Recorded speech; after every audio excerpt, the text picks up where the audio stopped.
Good evening, everyone. I'm Steve Stevenson, and welcome to the No Strings News Show, live from New York. And I'm John Johnson with a Z. Steve, I hear you had an interesting conversation with President Trump in the Oval Office. Let's see what questions you asked the president. Mr. President, No Strings News channel here. Are you going to mend the tariff situation with Xi Jinping? I'm going to play hardball with you, President Xi. No. We're going to be very nice. They're going to be very nice. And we'll see what happens. But ultimately, they have to make a deal because otherwise they're not going to be able to deal in the United States. And we want them involved. But they have to, and other countries have to make a deal. And if they don't make a deal, we'll set the deal. Mr. President, one more question. I have a cousin, friend, sister, uncle who knows someone in Gaza. What are your plans about Hamas? Going to see what happens with Gaza. But we've made a lot of progress in the Middle East. Tremendous. Should have never happened. That date, that very special date, October 7th, should have never happened. It would have never happened if I were president. But we'll be stopping that whole situation. Yeah, please. Mr. President, as you know, I'm a very prominent figure in the Hispanic community. Are you happy with how the deportations are going?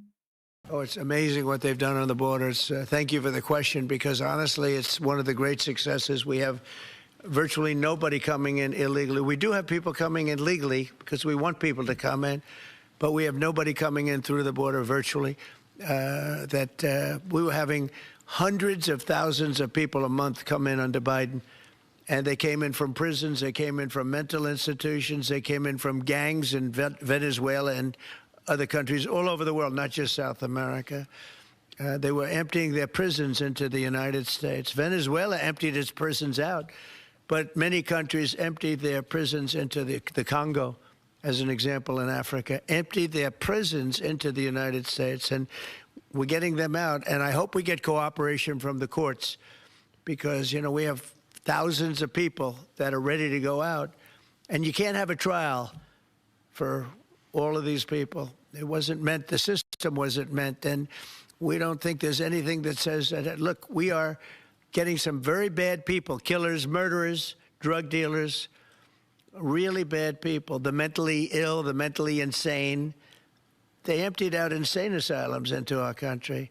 Mr. President, last question. Is it okay if I could use the president's bathroom? I have. I'll keep that to myself. Very personal. Pop star Katy Perry is hitting back at critics after facing backlash for her recent Blue Origin spaceflight and her sci-fi themed Lifetimes tour. Perry defending all-female space mission as inspirational, not self-serving.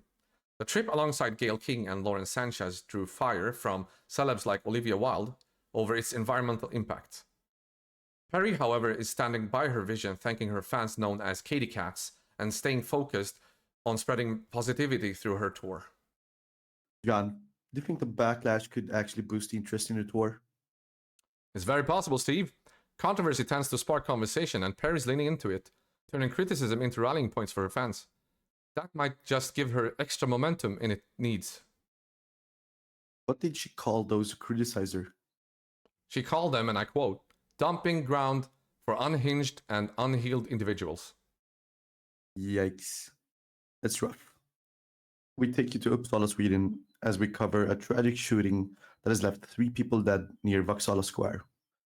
Police are treating it as a serious incident and has launched a large-scale investigation. Witnesses reported hearing multiple gunshots, and one described seeing a masked man fleeing the scene on an electric scooter. The police say that the victims are between the age of 15 to 20 years old. Steve, do we have any suspects in the shooting? At this time, John, police have arrested a 16-year-old involved in the shooting. The shooting is said to have occurred in a connection with a hair salon. A witness who lived nearby heard 5 to 6 shots, and a witness stated that the shots were fired around 5:10 p.m. In another story tonight, a 27-year-old Chinese student living in Japan has been rescued not once, but twice from Mount Fuji within a span of just 4 days. The climber first rescue occurred on April 22nd after he fell ill and lost his crampons while ascending the Fujinomiya Trail at approximately 9,800 feet above the sea level. Despite the challenging conditions and the official climbing season not starting until July, he returned to the mountain on April 26 to retrieve his lost phone and other belongings. Unfortunately, he again became ill at nearly the same altitude and required another rescue. Authorities later confirmed it was the same individual rescued earlier that week. While his life was not in danger, these incidents have raised concerns about the risks of climbing Mount Fuji outside the official season, which runs from early July to early September. Not only does he risk his own life once, but once more for material things. And he risks those who helped them. If I'm not mistaken, but 6 people die every year in the first season, right? In an extraordinary tale of survival and perseverance, a miniature Dachshund named Valerie has been rescued after spending 529 days alone on Kangaroo Island, South Australia.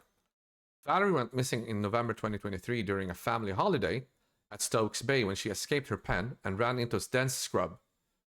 Despite extensive search efforts, she was nowhere to be found until recently when a camera surveillance confirmed her presence.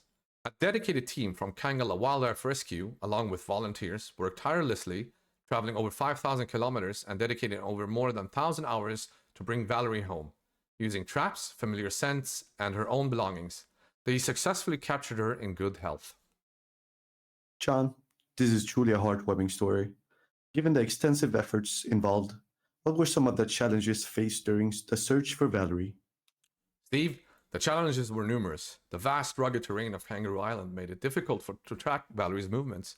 Additionally, her skittish nature and tendency to avoid human contact further complicated rescue efforts. Valerie is now safe in her loving home. Well, Steve, that's all for today. Thanks for watching. Thank you, Steve. Thanks, John.